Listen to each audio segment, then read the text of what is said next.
where it's available. But let's show you that footage now. You saw President Cyril Ramaphosa just interacting with Kenyan President Uhuru Kenyatta at the funeral service of former late President Mwai Kibaki at the Nyayo National Stadium in Nairobi. A full complement of Kenyans coming through, and choirs, as you heard from Sarah Kimani there, that they'd been singing the entire evening. The President Cyril Ramaphosa just came back as part of the program where heads of state go through to go pay their last respects to the former President Kibaki. We saw the President Cyril Ramaphosa just coming back from having conducted that activity of for heads of state, visiting heads of state, paying their last respects to former President Kibaki. You're watching live footage coming from the Nyayo National Stadium. The Kenyan community and regional and international heads of state coming through to pay their last respects. There you can see the open casket of the former president. Thank you, Excellency. I'm not very certain, but that looks like the Prime Minister of Ethiopia going through to pay through their last respects as well. I now wish to welcome Dr. Let's listen in a bit. Girente, Prime Minister of Rwanda, to pay the last respects. Welcome, sir.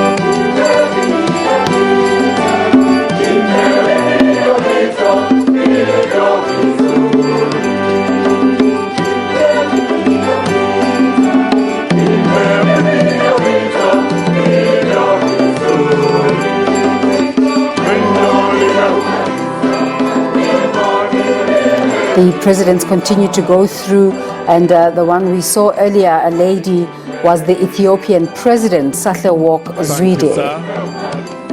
Naomba kwa heshima nimwalike Daktari Konstantino Chimwenga, makamu wa rais wa Jamhuri ya Zimbabwe, aweze kupeana heshima za mwisho. I wish now to most humbly welcome Dr. Konstantino Chimwenga, Vice President of Zimbabwe, to pay the last respects.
Thank you, sir. Nitamwalika kwa heshima sasa Mheshimiwa Philip Isdom Mpango, makamu wa rais wa Jamhuri ya Muungano wa Tanzania, aweze kupeana heshima za mwisho. I wish to now welcome Honorable Philip Isdompango, Vice President of Tanzania.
Kwa heshima nitamwalika sasa Mheshimiwa Jessica Alupo, Makamu wa Rais wa Jamhuri ya Uganda, aweze kupeana heshima za mwisho.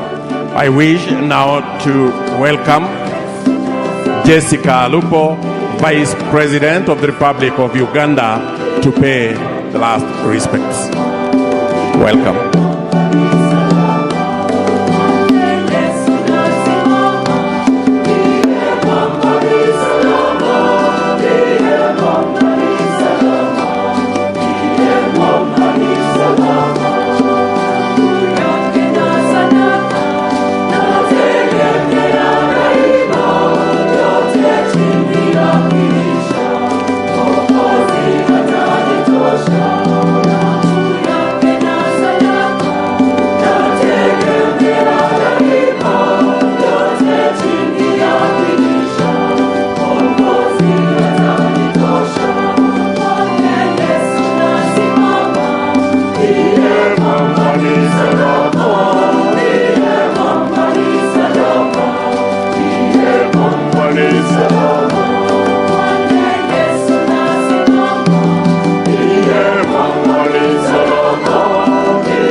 Kwa heshima nitamwalika sasa Mheshimiwa Joyce Banda, aliyekuwa Rais wa Jamhuri ya Malawi, aweze kupeana heshima za mwisho.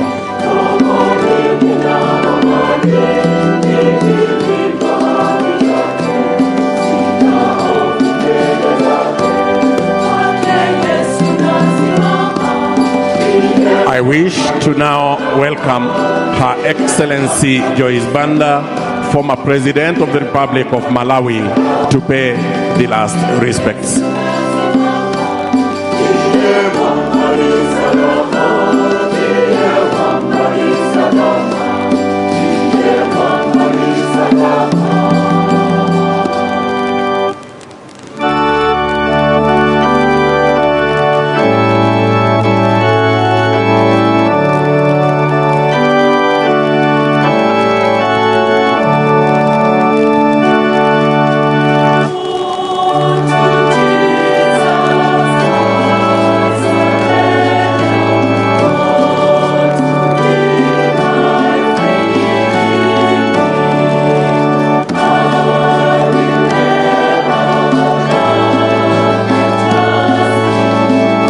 Excellency Joyce Banda, former President of the Republic of Malawi, now joining us to pay the last respects. Welcome, Your Excellency.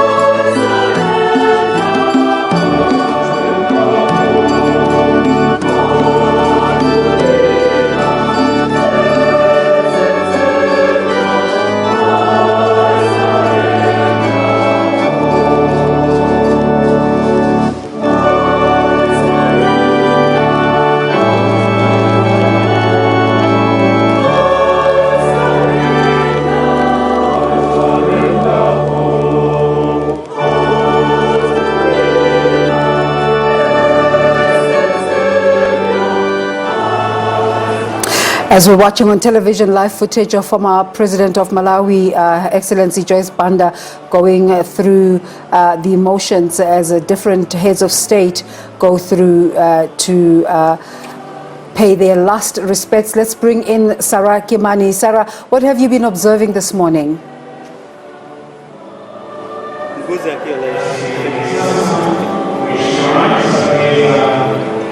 Yes, indeed.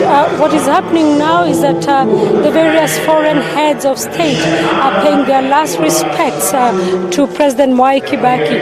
We've had Kenya's President, Uhuru Kenyatta, South Africa's Cyril Ramaphosa, South Sudan, Salva Kiir, Ethiopia's Sahle-Work, Constantino Chiwenga from Zimbabwe, and also various foreign ministers and deputy ministers from various countries.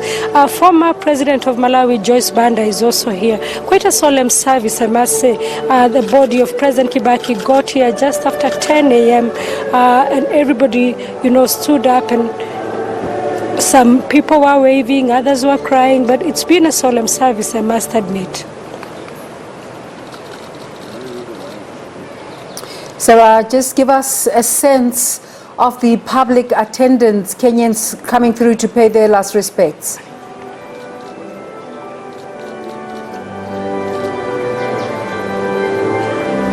Well, the stadium is now full. Initially in the morning, because there was some rain, the stadium looked empty, and indeed there were fears that Kenyans may not turn up. However, today is a public holiday, a day set aside to honor President Kibaki. And so now the stadium is full to capacity.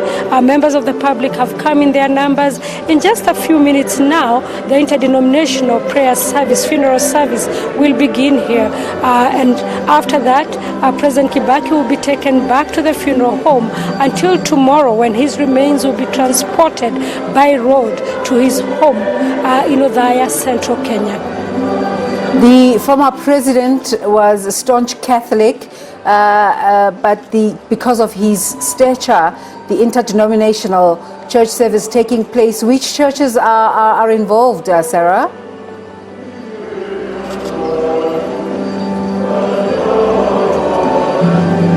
Well, the Catholic Church, he was a Catholic, a staunch Catholic who never missed Sunday service. So the Catholic Church will lead that service. We have the Anglican Church. We also have the Presbyterian Church, as well as members of the Muslim community. So it is interdenominational, it is interfaith also. And we also have members of the Hindu community. President Kenyatta will be remembered for her, President Kibaki will be remembered for being a very tolerant leader, having attended almost all church services and all religious services during the various public ceremonies or various religious ceremonies of the various faiths in Kenya. We're watching moments now as the casket is being closed once again and draped in the country's flag. Is the church service about to start now?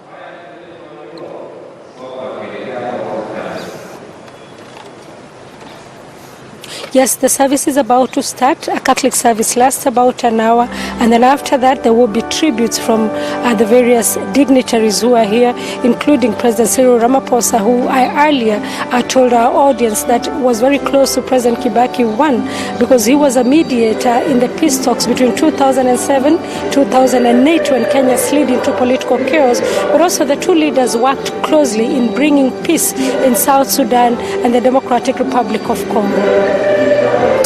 Thank you very much, Sarah. Of course, we'll continue to dip in and out of the process as it unfolds. Sarah Kimani there for us from the Nyawa National Stadium in Nairobi. Let's take a break.